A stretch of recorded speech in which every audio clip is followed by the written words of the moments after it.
Somewhere ever in the cybersecurity news sites, and we hear statement like the US fuel pipeline hackers didn't mean to create problems. I don't know about you, but it might be a certain kind cybersecurity criminal. But is there a real foolproof solution to all this? Our next speaker, Mike Styer, is here to talk to us about the eligibility of data for cyber recovery vault. Mike Styer is an accomplished technology executive. Hi, good day. How are you doing? Thank you so much. I was having feedback as I was introducing you, Mike. So we're saying Mike Styer is a technology executive with more than 30 years experience in the information technology sector. As the country manager for GlassHouse South Africa, he is responsible for managing the GlassHouse technology growing customer base in South Africa. He has a wealth of knowledge and experience, wide-ranging knowledge of IT platforms and environments, and is able to provide that strategic view of tactical execution, operational management, sales and buying cycles, solutions delivery, architecture planning, infrastructure and application design and integration. He has worked with some of the most respected global IT brands and has gained significant experience across multiple technology disciplines during his career. I cannot wait to hear this talk from you, Mike. Welcome. The stage is yours. There we go, guys. I hope you're hearing me. Thank you. Thank you for the time. Just noticed I was on mute there. Life seems to be one big fight with the mute button these days. So thank you, everyone. Thank you for the time. I really appreciate it. And thank you, ITWeb, for the forum. Guys, today I'm going to be speaking about the Cyber Recovery Vault and the eligibility of data that you put into the vault. From our side, it has become quite evident, and I think most big organizations and even a lot of the smaller organizations are getting to the point where they're realizing you now have to go and adjust your risk strategy, build into your business continuity plan a cyber recovery platform. If you don't have a cyber recovery platform, you're going to be pretty damn exposed. And these days, it's not a case of if you get hacked or ransomware or some type of internal intrusion happens into your environment. It's not a matter of if, it's a matter of when. So from our side, what we're finding is most people going into the world of cyber recovery are making two mistakes. They're either doing too little and going in with a very complacent, overconfident view, or they're going in everything, gung-ho, we've got to do this whole thing. And both approaches is not necessarily wrong or right. And I'm going to speak today as to how do we put this all together and how do you go and identify what is the right thing for your organization going forward. So when it comes to developing a cyber recovery platform, most companies are saying, I have backup. I have recovery in place. I have a disaster recovery site. I have synchronous copy. I have mirroring. I have all of this stuff. Why do I need an immutable copy of my data? Why does it need to be air-gapped away from my network and away from my systems and my users? And a lot of people are being very complacent and they're standing on the perimeter looking outwards and saying, we've spent so much money, we've got so much in place, we are never going to get penetrated. Big mistake.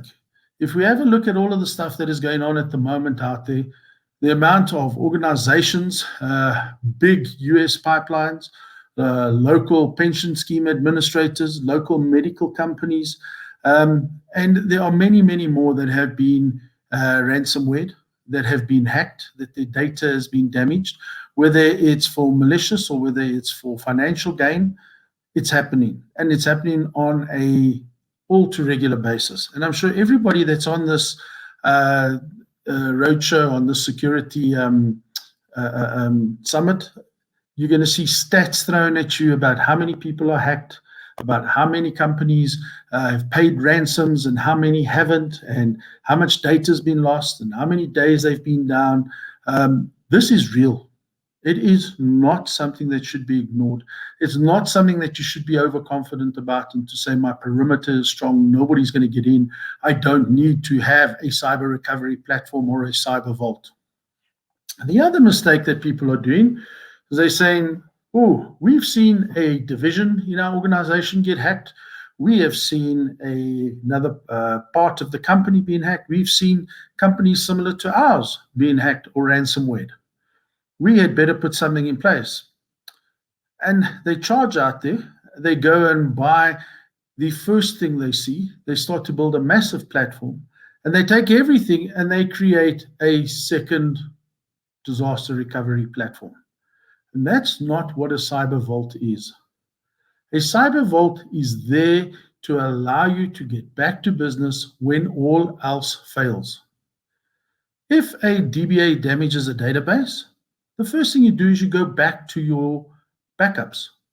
If your site suffers some kind of a severe event, South Africa, reality at the moment, water, electricity, political instability, these are all things which could make you fail over to your secondary site, to your disaster recovery. Once again, these type of events, you don't require your cyber vault. Your cyber vault is there is when a hacker or a ransomware or a cyber criminal gets into your system and methodically destroys your data. And the first thing they will do is destroy your capability to use your disaster recovery site, to use your backups. So what you need to do is create a balance. Don't be overconfident. Don't believe you've got this in hand. Don't believe your perimeter is safe. But also at the end of the day, your organization probably has tons and tons of transient data and data that does not generate revenue every single day and does not have to form part of a cyber vault. It is not there to be kept for any particular reason. So you don't really have to have a copy of it that is sitting there just in case. So what do you need to incorporate into your cyber vault? You're obviously going to have to go and look at what hardware can I use. If you can use hardware that's already running on your floor, and you can wrap intelligence around that, you can take that away from your network. You can create an air gap between it and your users and your systems. And you can use hardware that you already have in place. Great. It is something that you need to review. But you also need to go out and have a look and see, is it something that is tried and tested and is known to the marketplace? Is it something that we can continue to use and have an ongoing investment in going forward? Sometimes to go out there and venture into new fields and then to suddenly just go and implement brand new hardware to support this, you're kind of creating multiple problems on multiple fronts. So look very carefully at what hardware, what software you have in place, what can be reutilized. And these are the things that IT has to contribute when you're looking at building a cyber recovery platform. You have to look at your people and your processes. What do we need to do to get the people up and running? What do we need to do to get the people to be able to work? How do we sensitize the people into working in an alternative environment or helping to get the system back as quickly as possible? You also have to then look at your processes. How can you adjust your business processes in the event of some type of cyber criminality happening at your organization? What do you have to do? What will kick in? Is this part of your business process? Have you catered for that? So you now have to take IT and business, and they have to work together. This is a symbiotic relationship between IT and the business. IT with the hardware and the software and the intelligence and the solutions, identifying the data, doing all that sort of thing, and people and processes from the business side, understanding what you need to do to keep the lights on within your business and what do you need to do to keep your business functional. So where do you start? Right at the very bottom layer. Some people use the expression bootstrapping. the very lowest level, the strap that keeps your boots on, stops you kicking off your shoes. What is that? You need to have a look at your images from your VMware or your Hyper-V environment. So your virtual machine images, your physical machine images. You have to look at your Active Directory. You have to look at your backup and recovery systems. You have to look at your CMDB. You have to look at pretty much everything that is out there that you need to construct the foundation of your IT systems. The building blocks, the basic building blocks. Yes, you may have many applications that are revenue generating, but where do they run? You need to put them onto the basic blocks. And those basic blocks have to be recoverable before anything else. What are your firewall settings? What are your network switch settings? What are your networking submasks, subnets, your virtual VLANs, your VPNs, all of that type of information, and the systems that they run on have to be put in place. Your middleware that interconnects everything. It interconnects your web front ends to your back ends, to your big database systems. All of that type of information has to be recovered before your revenue generating applications can be put in place.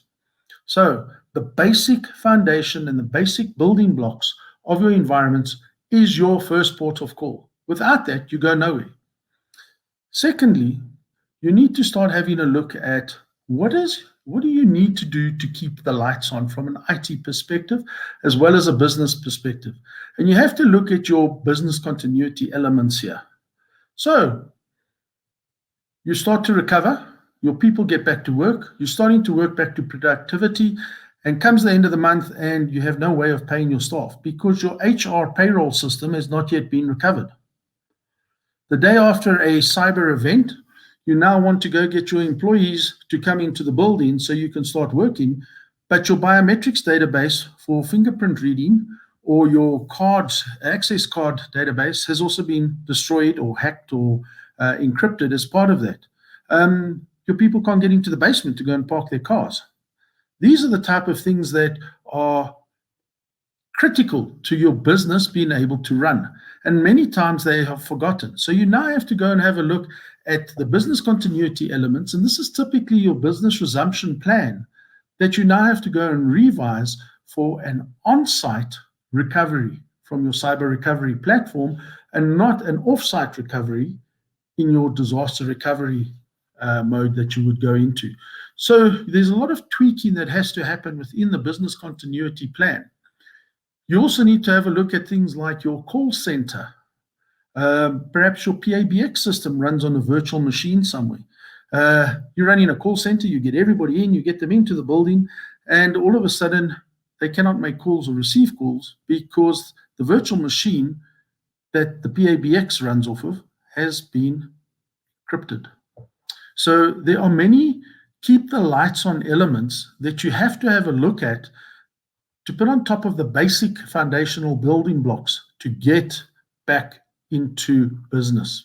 So basic systems, the tweaking of your business continuity plan, and the bringing back of the base systems that you would need to be able to get back into operation. The next thing you need to have a look at is, what is my mission critical business? What applications are my lifeblood? What is our business birthright? And what brings in the revenue to our company? That is what your next port of call is what you have to get restored. You have to get those applications up and running. You have to get them so that the people in your service center or in your call center can access those applications to start taking calls to service your customers or to sell your product at the end of the day. So the systems that allow you to generate revenue and allow you to survive and give you competitive edge is the next thing that you have to get in place. So you've got your basic foundational layer where you've got all of your building blocks on top of that. You've got your BCP component where you now got to go and recover everything that makes your business functional and keeps the lights on in the business environment. And then the last thing that not the last thing you have to do, but the next thing you have to do is to get the applications back that generate revenue for your organization. And it is in this order that you would have to go through, and you would have to have meticulous documentation. You would have to have a really good plan and process that allows you to go through all of these steps methodically to get your data back. Also remember, okay, that this is not backup and recovery. Cyber recovery is not disaster recovery. Because remember, in the event of your data being encrypted at your production site, in all likelihood, that's going to be copied across to your disaster recovery site. The first thing the cyber criminals are going to go after in your organization and in your environment is your backup catalog. They are going to destroy your capability to use your backups, whether they be old style backups to tape, or whether they be disk to disk type backups, and you have some type of a disk platform or an appliance that you're doing your backups to. They are going to go after that, and they're going to destroy that because they don't want you to be in a position where you can recover really quickly. Because the moment you do have the capability to recover, they've lost their edge to get you to pay ransoms. So they very methodically go into your environment and destroy your capability to recover, fail over, using your traditional backup and recovery and disaster recovery methodologies. That is one of the critical reasons why you have to build a cyber resilience or cyber recovery platform.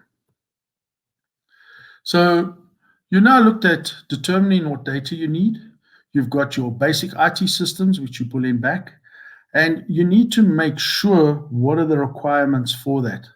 You've got to understand those building blocks. You've got to have people that understand what hypervisors you're using, the virtual machines versus the physical machines, and in what order do you go about recovering those?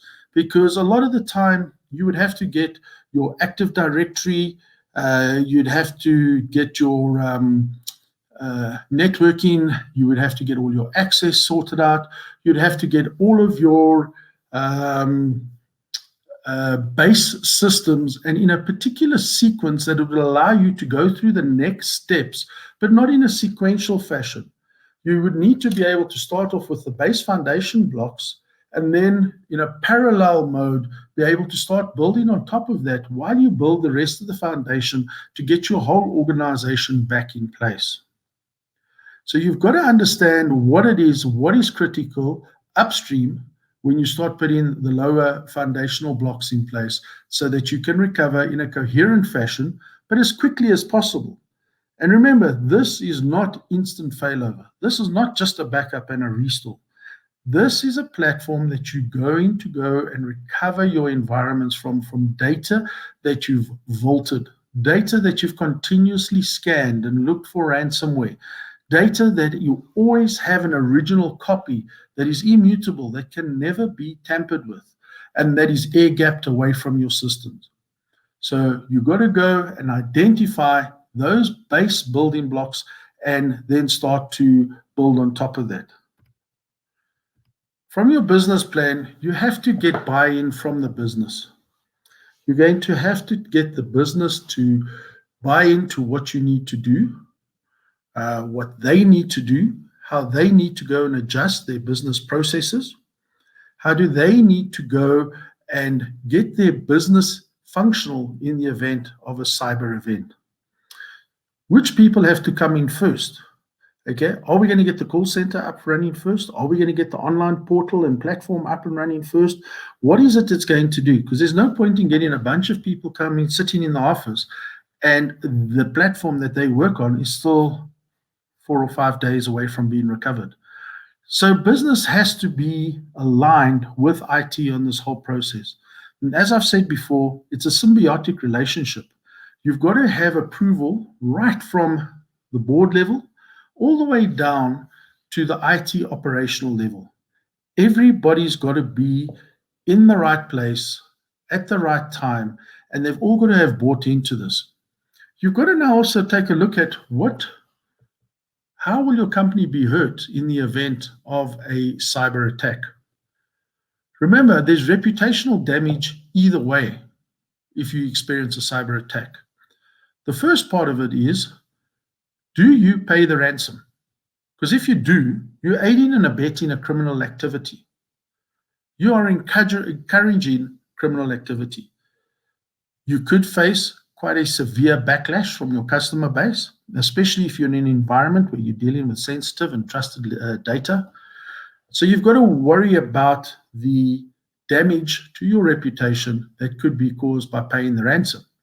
That is the easiest, quickest way to get back online. And then you're going to get people that are saying, but you store in my data, my sensitive information in a place and in an environment that is not fully secured. So it's a case of you're damned if you do, you're damned if you don't, because both ways you're going to suffer some type of reputational damage. The second thing is you put your foot down and you say to cyber criminals, I'm sorry, I am not going to pay the ransom. I'm going to go and try to recover. You're going to have your partners and your customers that are going to turn around to you and they're going to start screaming at you and saying, well, what have you got in place? Why are you not able to recover so quickly? Why do you have to go and rebuild this data? So from both approaches, there is the component of reputational damage. You have to build that into your business plan. It has to be strategically incorporated from the board of directors all the way down, that if you experience a cyber event, a cyber attack, that there is potentially going to be some level of reputational damage. Part of your business process is going to be, what measures do we put in place to take that to the next level, to report that to the media, to report that to the customers, and how do you manage it? Because in a case of this happening, proactive management and communication with your customers is key. If you go into a silence, if you go into a black hole, it is going to come back and bite you. The other side of it is your IT guys have to have the right measures in place. They have to be standing at the perimeter looking out to make sure that nobody can get in. And when somebody does get in, they have to acknowledge the fact that, yes, the castle walls have been penetrated. We now have to look inwards, and we now have to make sure that our crown jewels are safe.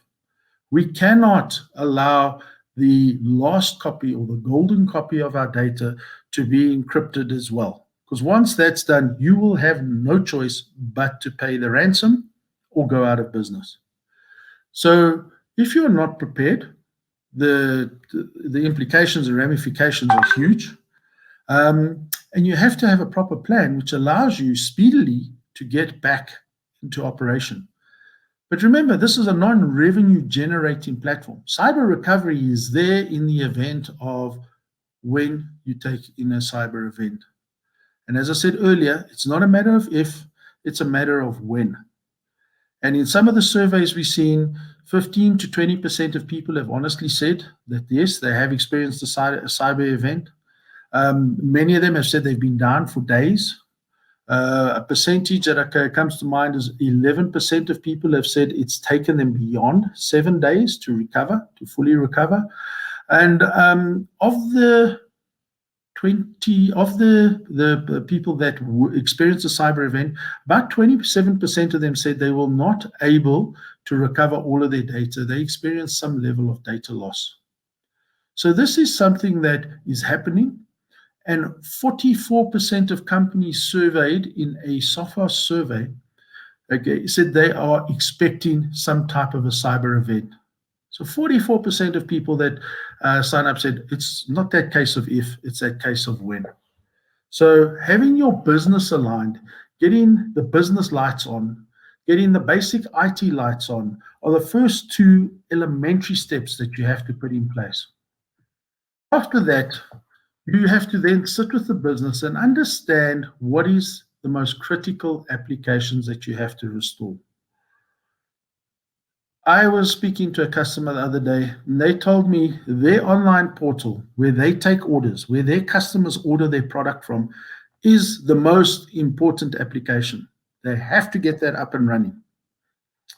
And we talked about this, and we spent a number of hours planning around getting this application up and running. How do we rebuild the portals? What is the middleware required to get this all out to the web and do the whole works? Whoopie-doo.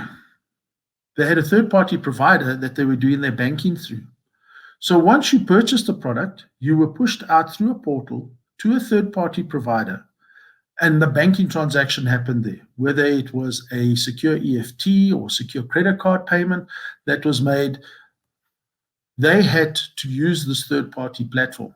They had no contingency, they had no agreements, they had nothing as to what happens if they use all links, all software, everything to this third-party platform. So you have to now go and have a look beyond just what are your business critical applications. Take somebody like Takealot. Yes, you can go and shop and browse and get all your stuff that you want, but if their logistics system is not up and running and you're not getting your deliveries within 2 or 3 days, and yes, you can order stuff online, but it's going to take 3 or 4 weeks to get to you because that's how long it's going to take them to rebuild or recover their logistics system. There's going to be a major problem there. So a lot of planning has to go between IT and the business to correctly understand what are the business critical applications. Now, you might have a database that if it's not fully populated with the previous day's turnover and profitability and transaction rates and all that, and then all of a sudden the CFO screams and shouts and everybody has a huge focus to make sure that this database is updated every day, otherwise the CFO is going to have your head hanging from a pole. Is that a business critical application? Or is that just servicing a very loud voice inside your organization? You have to go and have a look at what is real business critical. You have to get people to come in and help identify, because a lot of the time you service noise and you service authority and you actually don't service business critical applications. So you need to look very, very long and very hard at what is a business critical application, what generates revenue, what is your lifeblood, and what is your birthright? What is the birthright of your organization that keeps you alive, that keeps you surviving, and keeps you growing? So business and IT have to put their heads together, identify and prioritize the way they then go and rebuild and put the business applications back into place. You have to have proper mapping. You have to have all the dependencies mapped out. There's no point in recovering your logistics system when you've got no sales portal sitting on top of it. So you spend 2 days recovering your logistics system and then you start on your sales portal. Get your sales portal up and running, and then get your logistics in parallel, get your logistics system running so that what people are buying can be delivered. So it is very, very important to understand the business processes and what you can do with the technology that you have. So what do you do when it comes to building a cyber solution or cyber recovery platform? What do you need to do? You need to build this over time. There is no magic elixir that somebody can walk through the door, put this thing down, and bang, poof, you've got cyber recovery. Doesn't happen like that. Doesn't work like that. This is a process where technology will be supplied by vendors. Software will be provided by vendors. Machine learning is something that will work when the right inputs are put into it. And you will gather more and more data, and the machine will start to make more and more intelligent decisions on your behalf and help you to eliminate going through masses and masses of data, and will help you to make really intelligent decisions. Artificial intelligence will sit there and it will look at the data, look for ransomware patterns, it'll look for Trojan patterns, it'll look for malware type patterns. All of this type of thing has to have input. And your business and IT are going to have to sit together and build this input. So you're going to have to build a tried and tested platform. You're going to have to get new software in that continuously scans and looks for ransomware and looks for malware, looks for viruses and Trojans, and the type of thing that is going to be out there to damage your data. You're also going to have to look at not only standing and protecting the perimeter of your organization, you're now going to have that unique special guard that stands and protects the crown jewels. So you're going to have to start looking as to say, yes, outside our perimeter is quite safe. We have a lot of penetration testing. We have a lot of money invested in the software, making sure that nobody gets into our organization. However, with the way business has changed over the last 18 months with the pandemic and the way people are now working from home, they might be working on open networks at coffee shops.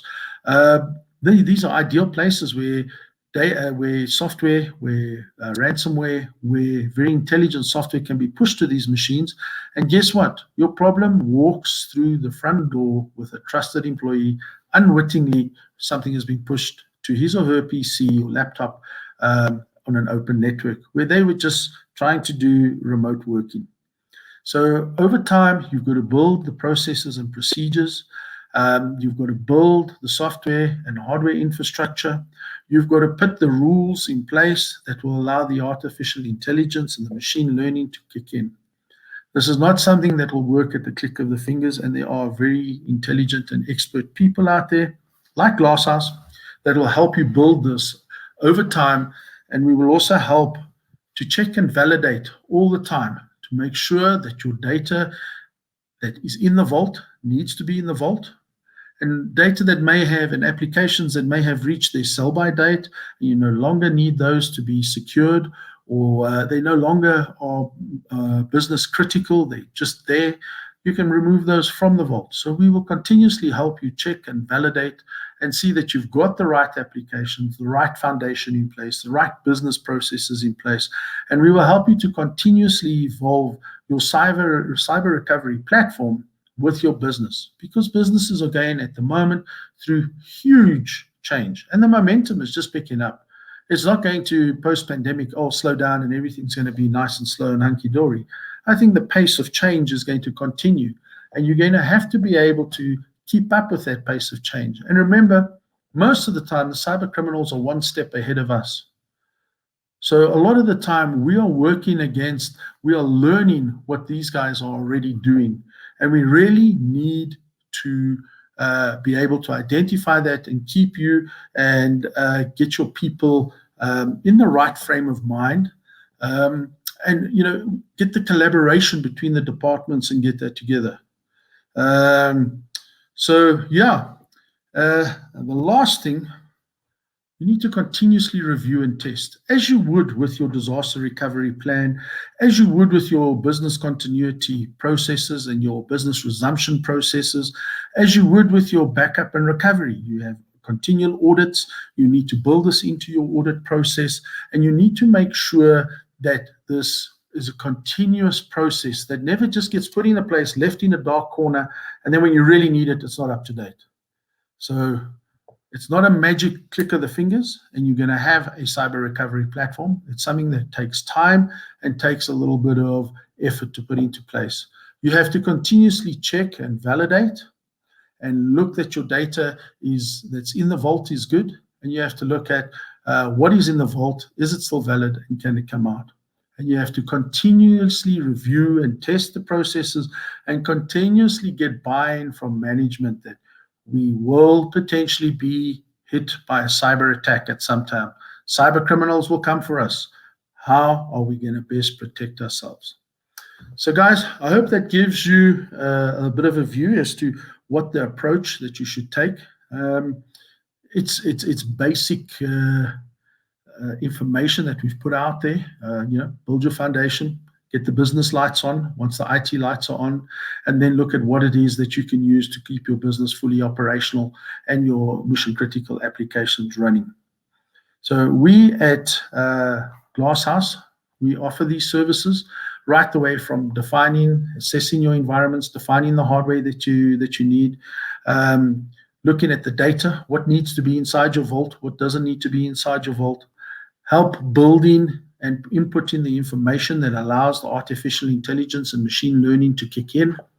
And how do we make sure that this is a continuous renewable process, that when you get into a position that you need it, it's there to be used. So you guys look after running your businesses. Let us look after and put in help you put your cyber recovery platforms together. We also, guys, we are a sponsor of the Security Summit. Please feel free anytime to pop in, have a chat with us if you'd like to speak to us. There's some very interesting collateral on our booth, some videos to watch, and we'd really like you to come and visit us. Thank you.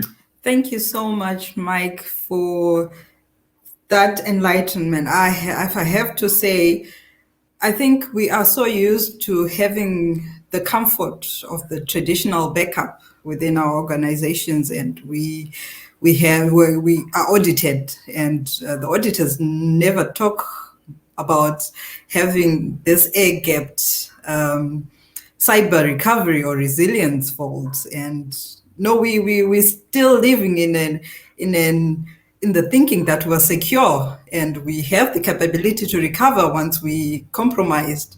But it's been enlightening to see that although we might have these traditional backups that we're used to and they are running, we're testing them, and we have this confidence that we will recover. But that idea that the criminals know that aspect of recovery, it's something that they go for when they enter onto our environments and disable. So we don't have that capability, and we need to have this fallback in order for us to have this vault. What have you seen at most companies in terms of their reception or knowledge or even understanding of the requirement for a cyber resilience vault? How has the reception been, or what has been your experience with organizations? Yeah, Rachel, we've seen a lot of it, and it goes in cycles.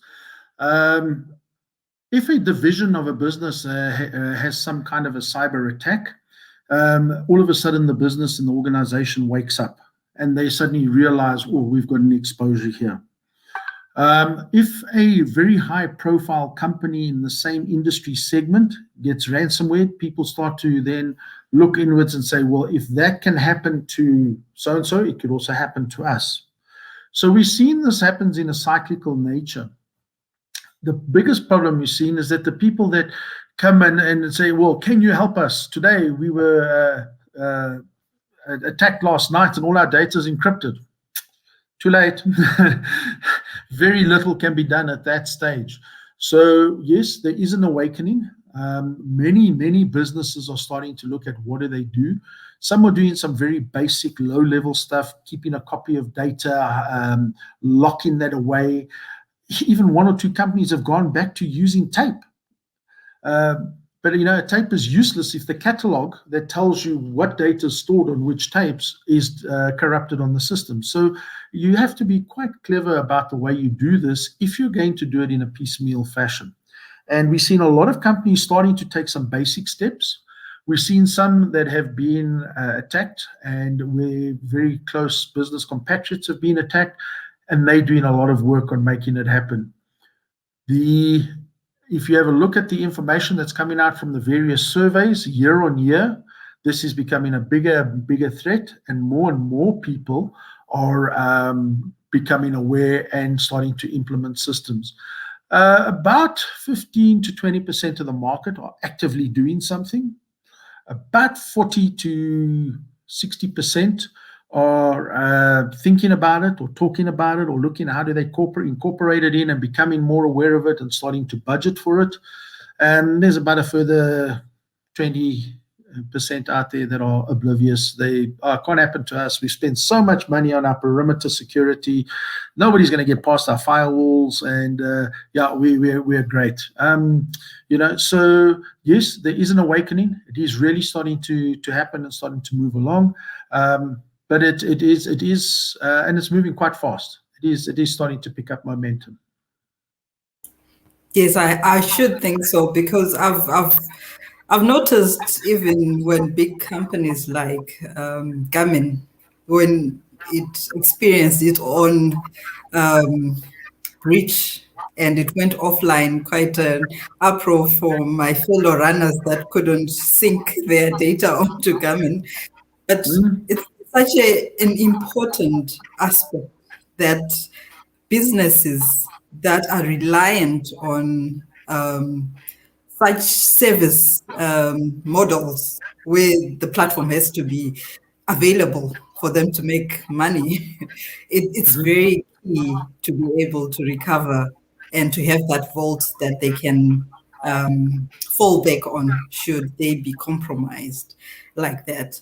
And this has been quite a valuable insight. And I have to say, even from an audit perspective, there is that comfort that you have a backup plan, you're good, you're safe. And so the realizations that companies like GlassHouse can offer this type of solution. And we also have the capability to have these air gap solutions that can be a fallback for us should we be compromised, and we don't really have to pay, like you mentioned. And yeah, so for me, it's been very, very insightful and very valuable. Thank you so much.